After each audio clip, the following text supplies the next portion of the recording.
What's up, weirdos? Welcome back to Universe of Weirdos. I am your host, Jay Kraft, still stuck in the 1950s. As I said, I'm bringing you a trilogy of 1950s PSA reviews, and we're about to blast back to modern times. Squeak McBeak is over there putting the finishing touches on the Universe of Weirdos time machine, and we're about to blast back to modern times, but I promised you a trilogy of 1950s public service announcement reviews, and so far we have learned what makes a good party from 1950. We have checked out Marriage for Moderns in 1954 to settle an argument between two young arguing couple in the 1950s. And right before we take off to head back to modern times, we're going to have to review Habit Patterns 1954 public service announcement, because this is the one I've previewed. This I've played like clips from it from previous episodes. I've talked about it on Universe of Weirdos 101, and I've also talked about it on Serving the Public previous episodes if you want to go back and listen to them. This is the one that's all about Barbara and her terrible habit patterns. You're in a bad way, Barbara, and you're embarrassed by it, aren't you?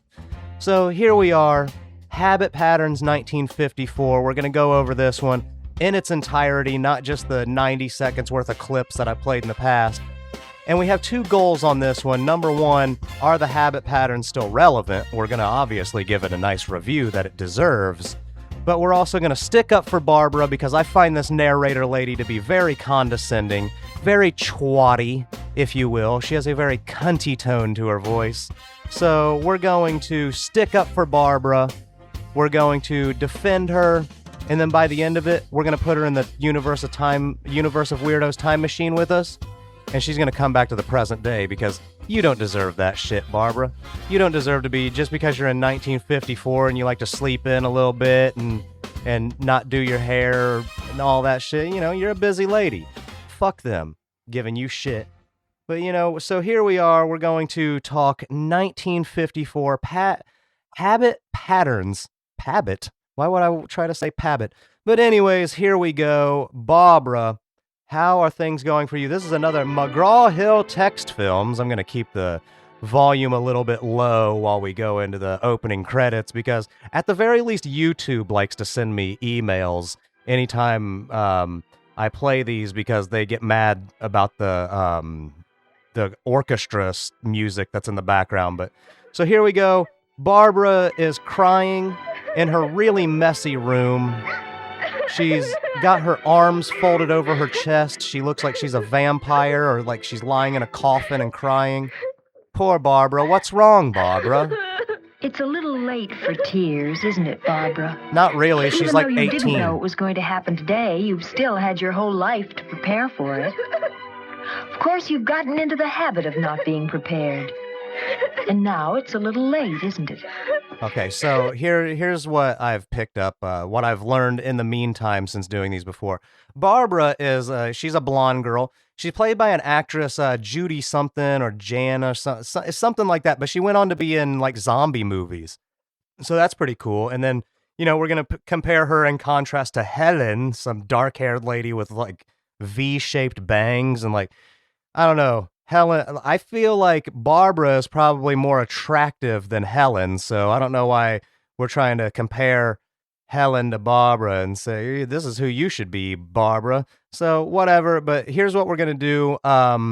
Now, with the clips that I played in the previous episode, it was really hard to get the context of, like, what prepared for what? She should have prepared for what? Like, what are you talking about?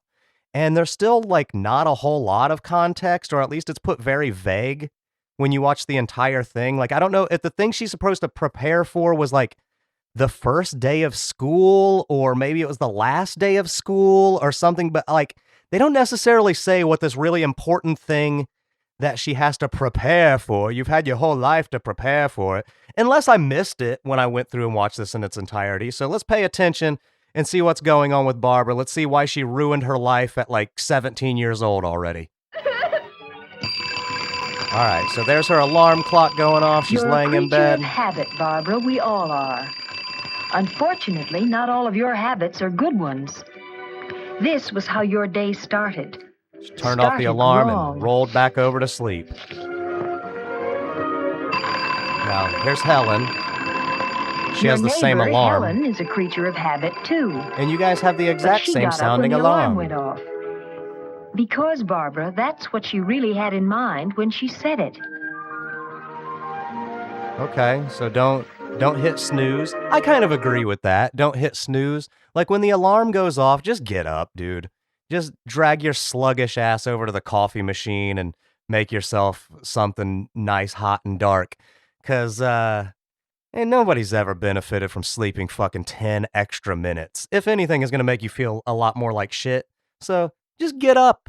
Get up when your alarm goes off. Don't hit snooze. So, I hate to not be on Barbara's side here, because as I said, our goal is to stick up for Barbara, but yeah, Barbara, if you got a place to be, don't hit snooze. Yeah, don't do it. Don't do it. Helen has trained herself to know what she's going to do, in what order, and where the things are to do it with.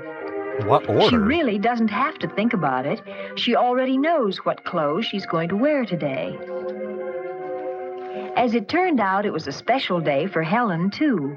Yeah, but she makes a habit of being ready. Okay, so she already knows what clothes she's going to wear. That means she's already spent the effort picking them out. So she's still put in the effort to picking out her clothes. So, I don't know, she's just one of those annoying people that lays out her clothes the night before because she's boring and she wasn't out partying like Barbara was. So let's keep going. Special days. What is the special day? She starts by having a place for things and keeping them there. Yeah, she has her clothes in a drawer in a dresser. Breaking new ground there, Helen. She uses taste in selecting her clothes. But more than that, she keeps them clean and mended. Well, yeah, and she's able wash to your match clothes. The right skirt with the right sweater. Very important, ladies. So, all right, Helen's getting ready for school for her very important day that they don't say what was so important. This was going to be a special day for you.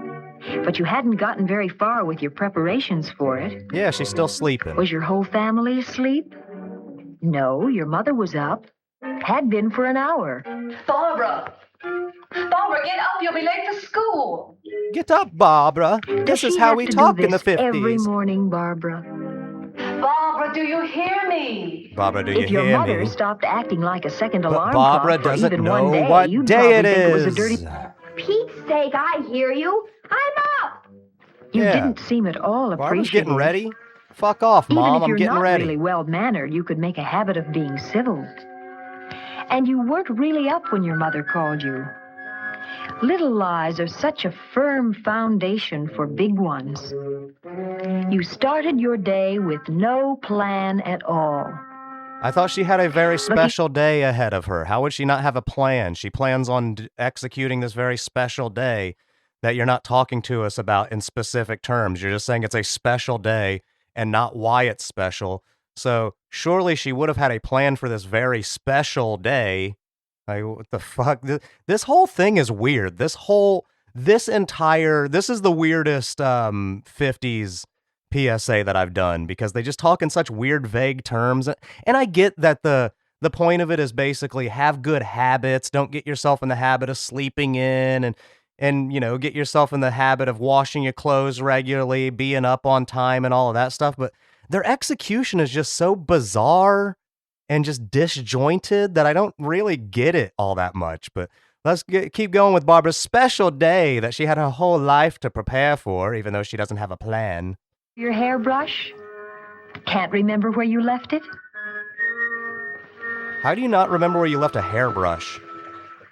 Be like one of two places. You forgot other important things today.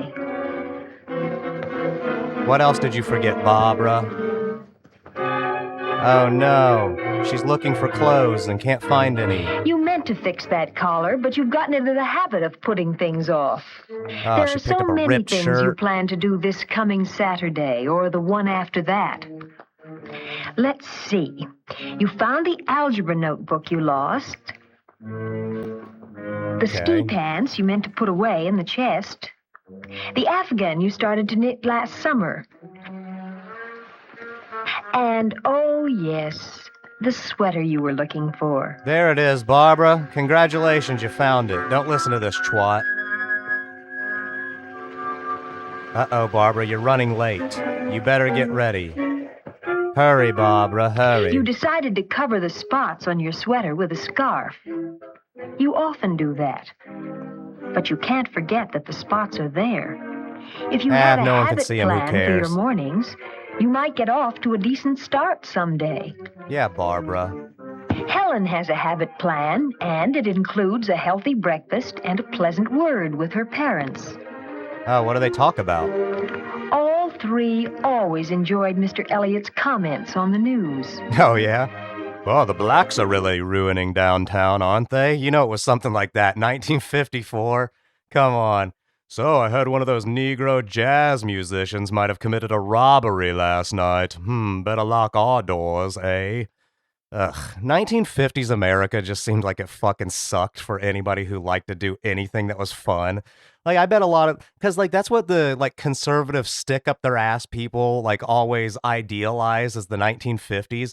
It seems so fucking boring, and all these snooty fucks are so condescending. Like, just listen to this voiceover lady. Helen is having a pleasant conversation with her. Like, no matter who she's talking about pleasantly, you want to root against them because the woman sounds like such a bitch. Let's keep going. What does Helen's dad have to say about, the blacks ruining downtown or whatever he was talking about? It was time to get started for office and school. Helen's dad would drop her on the way downtown. And who could ask for a nicer Did he way to pick go her to up? school? Getting in that 1950s looking car, that big bubble looking thing, an overgrown Volkswagen Beetle is what it looks like. Your brother was ready, but your father couldn't wait for you. Or you could have driven to school with him. He used to enjoy that drive, too. So he just left Barbara at home instead of giving her a ride to school? She's going to be even more late Your now. eggs were cold this morning, but you had no time to be picky about food or to think about your diet. Yeah, fuck No it. time for milk or even to say good morning. Who cares? Grab a piece of toast No on your way time out the for door. manners. Yeah, who You gives a made shit? a pretty picture with your rumpled skirt, your spotted sweater, and your hair in a tizzy.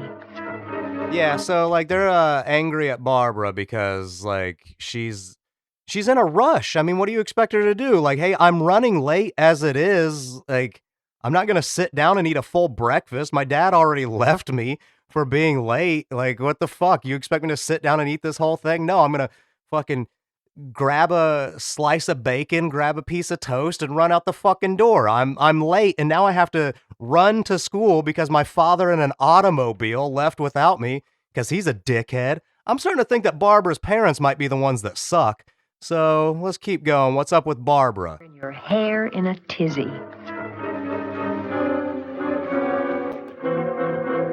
As usual, all your neighbors knew how late it was when you Who went by cares? at your regular dog trot. Who cares if the neighbors thought you were late? Who gives You a were fuck? late for school this morning. Well, there goes Barbara again, our neighbor. She must be late for school again.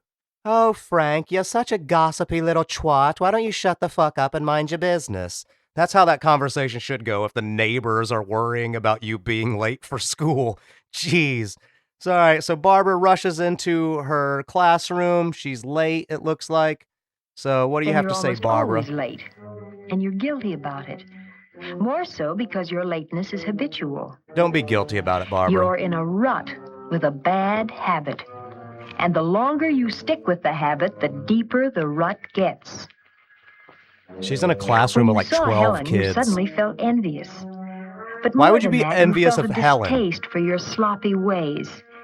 And you knew you could do something about them if only... That wasn't a happy thought, was it? No, it Or wasn't. do You put it in always her head, drum with asshole. Your fingers? Dun dun dun. Oh, everybody's looking at Barbara weird because she's tapping on her desk and she's causing a distraction. Oh, Barbara, you deviant. All You were right. just chatting away with Helen when it happened. When the day suddenly turned into something special. Well, it seems like her and Helen are buddies, so why you have to You've never compare been them? friends with Ann Tolliver, and you've always wanted to be. Oh, Ann Tolliver? Some of the crowd's coming over to my house right after school. Do you think you two could make it? Well, that'd be fun, Anne. I'd love to. Swell. Well, what do you say, Bobby? Sure, thanks. Okay, see you later. Bye. Oh, Barbara, you're going to be friends with Ann Tolliver. Oh, yes. Each school year sees new groups forming, old ones reforming. Yours is a changing social world, and the opportunities to be part of it must be taken when they arise. All right. You knew this afternoon So that now, you were hey, making a Barbara's bad at Ann impression, Tolliver's. and you knew how easy. Is this the special day that her and Helen were going to have, is going over to a popular girl's house after school? Like, is this seriously what their special day was? That you're too late for tears now, Barbara. Who gives a fuck if Ann Tolliver wants to be friends with you? She's going to be pregnant before she gets out of high school anyways. She's a stupid bitch. Let's go, what's going on over at Ann Tolliver's house? Let's see how Barbara handles this social situation. Is not to be invited again, and how quickly you can be left out of the crowd. You were embarrassed by your messy hair and the fingernails you had neglected to clean. Why? Fuck that. You're there at Ann Tolliver's house. You're living fucking fine. You're farting through silk. You worried about the spots on your sweater, Barbara. But what really showed up were your habits. Okay. You didn't find it very pleasant comparing yourself with the others. Why would you, Barbara? I said... Barbara, you've seen Fast Times at Ridgemont High, right? Just act like wherever you are, that's the place to be. So there you go. That's a fucking great philosophical musings of Damone from Fast Times at Ridgemont High. Just act like wherever you are, that's the place to be. Barbara, you don't have to try to sit at the cool kids table at lunch because whatever table you're sitting at is the cool kids table. So come on, Barbara, you don't have to fucking worry about comparing yourself to others. Ann Tolliver might not accept me because I have stains on my sweater. Who cares? Ann Tolliver is a stupid try-hard, and why the hell do you need to make friends with her anyways? Barbara, you're the cool kids table. Remember that. What do you think? You weren't listening. You seldom do. It's a habit of yours. I guess I don't know much about it. They were talking about a popular book. Oh. All your friends were interested, but you never got into the habit of reading books. The whole problem was that Claudia wanted to be free to do all the things she'd never been allowed to do. Well, that was her whole reason for leaving her family. Why can't you just say I didn't read the book? Kind of life. Well, that's why I think the book's stupid. Why couldn't she have seen... No, you added nothing to that conversation. You added nothing to that conversation. Started. That's so mean. I force myself Such to a do mean new thing to things. say. I'm the same way. I didn't even want to go to my first concert because I thought it would be too long-haired. Oh, but the music is wonderful. I'm going to go to the whole series. I didn't want to go to my first concert because I thought it would be too long-haired. They're worried about hippies in the 1950s. Oh, man, I would have gone to that concert, but I'm afraid of one of the Allman Brothers would have been there, and it would have been fucking Willie Nelson. If he would have came up on stage, I would have just went crazy. That's hilarious. I didn't go to my first concert because I thought it would be too long-haired. All right, let's see Barbara try to interject herself into this conversation. My mother had to drag me to the museum, but they have a wonderful costume exhibit there. I got an idea for a new dress. Oh, what kind? You've never taken an interest new in dress? music or politics or art. Well, what are you into, Barbara? We always go to the beach. Every year we take a cottage at Esmond. You've only been once. There's wonderful swimming and lots of boys. It's quiet where we go. And there are tennis courts at the hotels, too, and dances every weekend. It sounds grand. And it's just a short way to the city. You couldn't help interrupting, could you? And you couldn't help stretching truth like a rubber band. You babbling idiot, We all Barbara. like to talk about ourselves. But a soliloquy isn't a conversation. Why not? First, you didn't talk at all. Barbara's and holding then court. you did all the talking. Conversation is a two-way street. But for you, it's either one way or a dead end. So Barbara just talks at you? Goodbye. I hope you had a very nice time. All right, so See you now tomorrow. Barbara's leaving the party. Bye, Barbara. I hope you enjoyed yourself. Oh, thank you. Bye. In all society, at all ages, we know that people are going to talk about other people. Unfortunately, our faults are often more discussed than our good points. Oh, they're going to talk shit about sometimes our Barbara? good points are completely hidden by our faults. But perhaps worst of all is our own disappointment in ourselves and the remarks we imagine our friends are making about us. Gee, I think dirty fingernails are horrible. Maybe she felt shy. A spotted sweater isn't shyness. And bad manners are still bad manners no matter what you call them.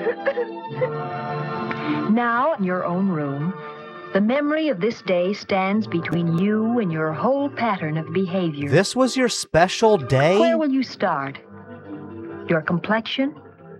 That starts with soap and water and goes on to regular Wash, meals and Barbara, the right you kind dirty bitch. Like, come on. Like, it just seems like this lady is just trying to be condescending to Barbara in every aspect. It's like, all right, look, she needs to work on her conversation skills a little bit, but maybe she doesn't want to talk to those people anyways. Maybe she needs to hang out with the long hairs. Maybe she needs to hang out with different people. She doesn't need to be with these little suburban assholes. Like, who gives? I hope you enjoyed yourself, Barbara. Oh, look at her dirty nails. Like, hang out with somebody who doesn't care that you have dirty nails. Hang out with somebody who has dirty nails as well. Who gives a shit? This 1950s subdivisions horse shit is really annoying. And I am really sick of you talking all this shit on Barbara. There's nothing wrong with Barbara. She's just hanging out with a bunch of assholes who are judgmental pricks. food. Your hair? It's more than just a shampoo when you happen to think of it. Your clothes? Not just cleaned when your mother takes them away from you, but a system of cleaning. For all a pattern. I mean, A definitely network be of clean, habits. Barbara. Helen checks her clothes for cleaning when she takes them off.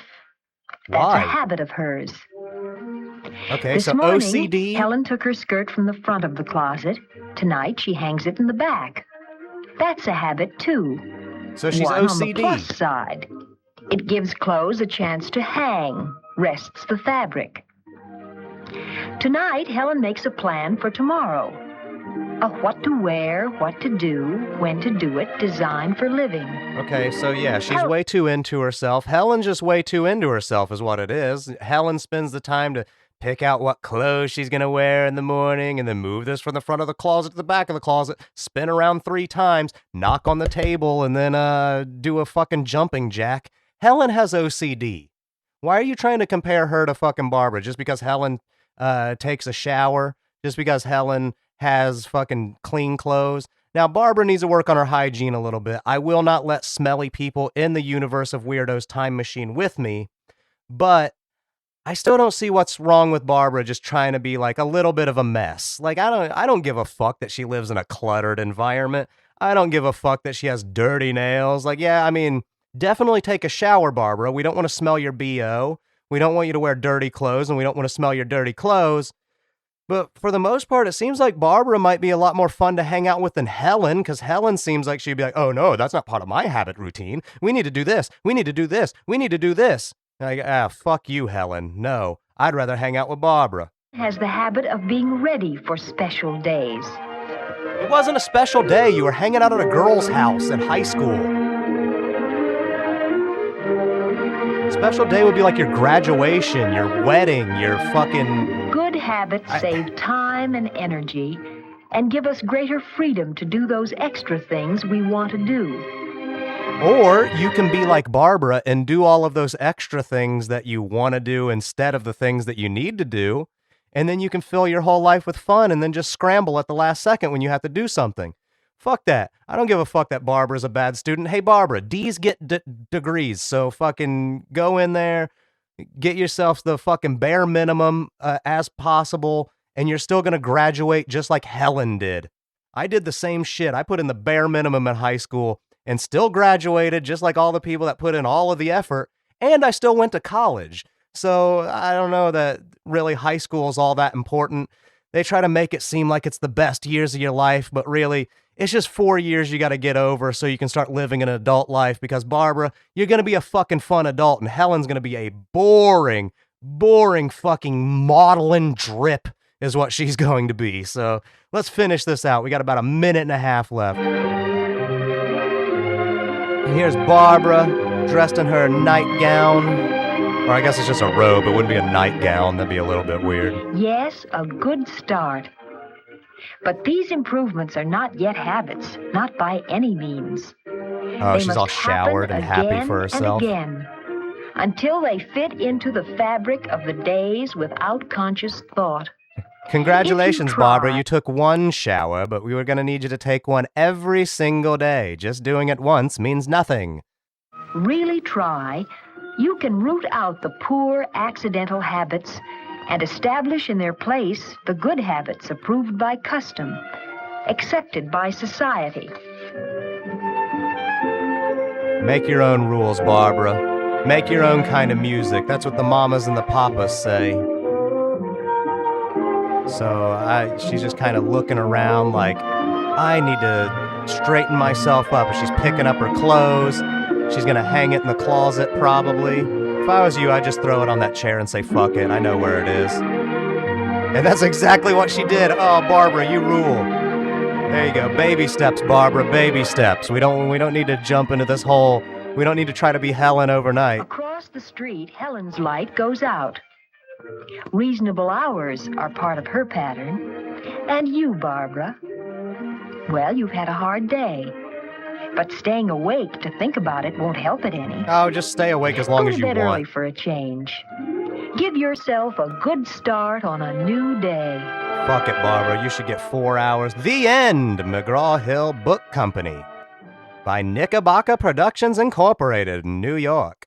All right, so let's go ahead and what did we learn? We learned that Barbara is being unfairly compared to Helen, who has OCD and all these weird habits of being overly clean. She probably washes her hands 95 times a day, and Barbara's a little bit of a mess, but I don't see anything wrong with that. So here's what we're going to do. We're going to put Barbara back in our Universe of Weirdos time machine with us.